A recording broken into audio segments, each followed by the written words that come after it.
The Aprilia Caponord ETV 1000 looks like an adventure bike, sounds like a sport bike, tours like a sofa with luggage, and somehow got remembered as that weird Italian thing, which is unfair because the strangest truth about the Caponord is this.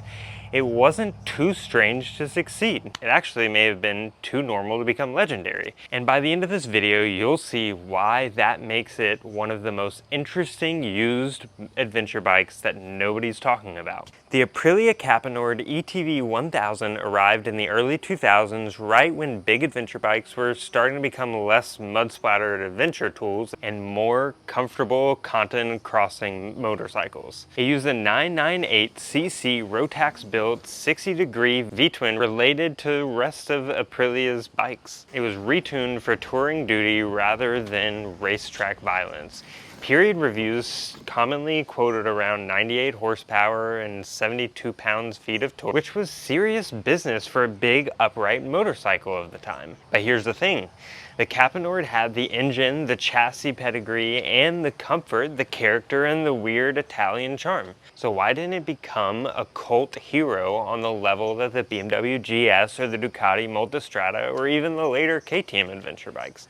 And that's the real question, because on paper this bike should have been the enthusiast, clever alternative to reality, but in reality it became something much more complicated. To understand the Caponord, you have to forget the word adventure for a second, which, yeah, it has upright bars, it's got long travel suspension, and yes, it's got spoked wheels, big tank, and the visual posture of something that wants to be out in the mountains or on an adventure. But the Caponord was more just like Aprilia trying to create an adventure class and then said, what if we put a Grand Tour that just happened to have long legs on it?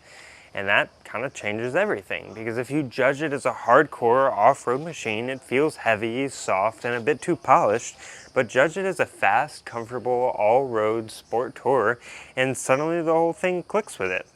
The twist is that Aprilia may have accidentally built one of the earliest crossover motorcycles before everyone agreed what that even meant.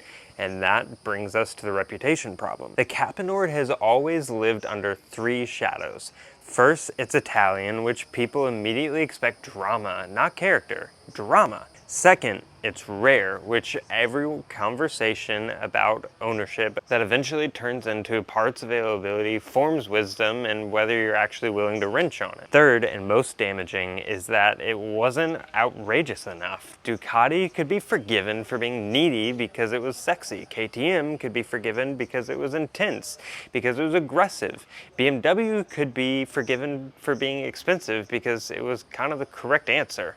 The Caponord, well, it was comfortable and understated. And it sounds like a praise, but understated is right happens before everyone forgets about you. Yet owners often describe the bike with real affection. There's a real cult following with the bike. The engine is kind of the reason, that the chassis is the surprise, and the way it rides is where the Caponord starts to make its case. Here's what the Caponord gets right immediately. It feels like a motorcycle made by people who cared about cornering speed, not peak horsepower, not off-road cosplay. The Rotax V-twin is the star, but not in a manic superbike way. It's got this nice steady shove that makes it feel expensive even when the plastics are old and the dash is really outdated. It pulls cleanly, it has real torque, and it gives the bike a relaxed confidence. But the chassis is the sneaky bit on it.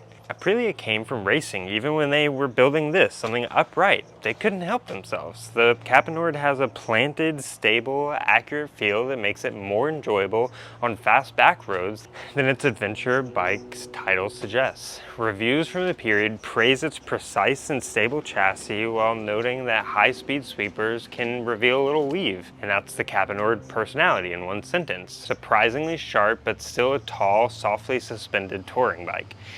So the hidden strength isn't that it can cross a desert, it's that it can cross 3 counties and bear sport tours on bad pavement and carry your passenger home while they feel relaxed and comfortable. But there's one strength that almost nobody talks about with it. A lot of motorcycles confuse comfort with a numbness. They give you a big seat, a big screen, relaxed ergonomics, and then they remove every sensation that makes riding interesting. You arrive fresh, yeah, but emotionally unseasoned. And we talk about that when we were looking at some of the Harley Tours, specifically the Road Glide Ultra in our review video.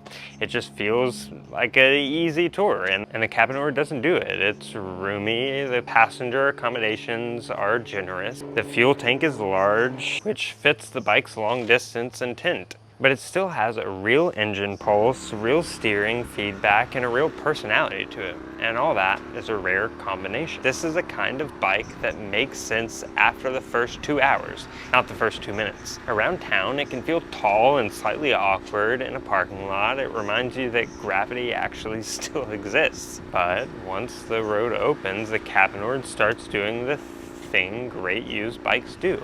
It makes you wonder why everyone else spend more money to have less fun. And we get to the uncomfortable part here.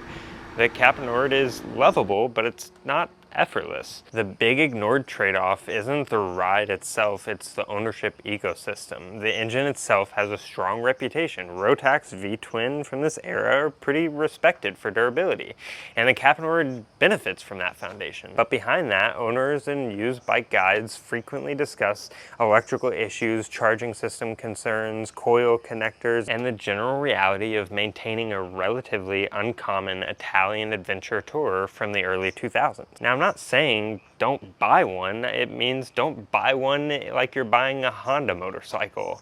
This is not the bike for someone whose maintenance philosophy is, I heard a noise, so I'm just gonna crank the music up.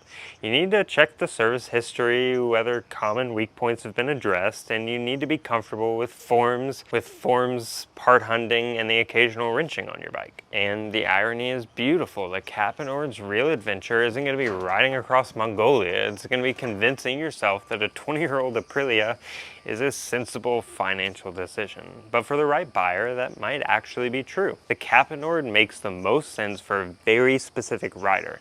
Not the person chasing the newest electronics or dealer support in every small town. Not the person that says I want character, but actually means I want a warranty. This bike is for experienced riders who are comfortable with This bike is for experienced riders who want a comfortable, charismatic, long-distance machine with a great engine and a bit of an underdog appeal to it. Somebody that understands value is not just the purchase price, it's the relationship between what you pay, what you get, and how much nonsense you're actually willing to tolerate to keep it going. Because used Caponords can look incredibly tempting and they often cost far less than better known adventure tours from this era, but the cheapest one's not automatically the smartest one. The smart buy is going to be a well-sorted bike with good maintenance records, with somebody that owned it, that actually knew about the bike and took care of all the electrical issues that it had. Buy a neglected Caponord and it's going to be a never-ending headache of projects and trying to find parts for it. But buy a good one and you get something actually really special. So back to the original question, why didn't the Aprilia Caponord become a bigger legend? And it's simply because it landed in an identity trap. It was too road focused for the hardcore adventure crowd, too tall and too odd for the sport touring crowd, and too obscure for conservative buyers. And it wasn't dramatic enough to be considered the poster child for exotic bikes. That doesn't really make it a failure, it just makes it early in a way. The Caponord understood something that the market fully embraces now. Most adventure bikes spend most of their lives on roads, carrying luggage, chasing the end of the road, and making boring highways feel less boring. And that's where comfort matters, stability matters, torque matters, and personality matters. And the Caponord had all of that. Its problem was that it needed the right explanation, and motorcycles rarely get second chances on impressions. So here's the cleanest way to think about it. The Caponord isn't the Italian BMW GS. It's a sport tourer that put on hiking boots, learned to relax, and then completely got ignored because nobody knew what to do with it. So that might be exactly what you want. But regardless, the most important thing is that you get off the couch and go ride.